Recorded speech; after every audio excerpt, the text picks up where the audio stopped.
The best vintages historically occur 1992 to 94, 2010 to 12, and 24 to 26.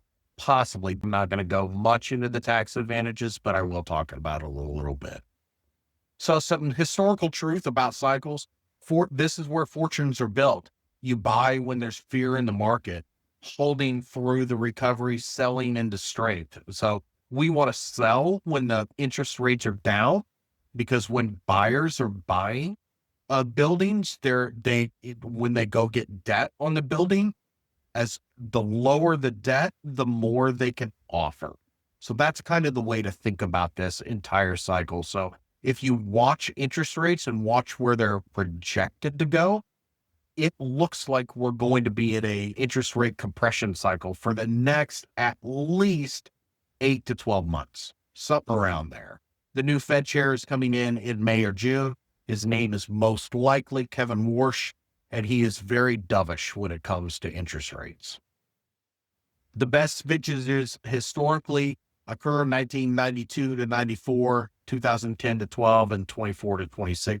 Possibly. Those are, generally speaking, the newer properties are Class A properties. 92 to 94 is Class B range. There's still some properties out there. I have a thesis on where I think it's most advantageous to invest, but I'll show you that here in a few slides. So what are smart operators doing? They're focusing on strong submarkets, and they're using conservative leverage, 60 to 70% LTV. 75% is kind of pushing it, but we're seeing some properties that will pencil out to a 75% LTV on the senior debt, which is the mortgage. We typically stress test our DSCRs. So that's basically taking our income, moving it up and down to see if we're able to service the debt, even though we don't get the rent escalations that we think we're going to do, or our expenses go up. That stress tests our ability to pay the debt. And I talk to LPs, probably limited partners, probably every day. And they always ask me what the risk in these deals are. And really the risk is the operator being able to service the debt.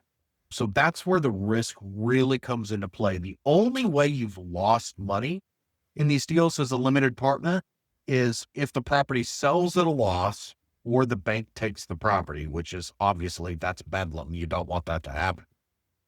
And that comes with DSCR. So you need to kind of ask those questions of operators when you go into a deal.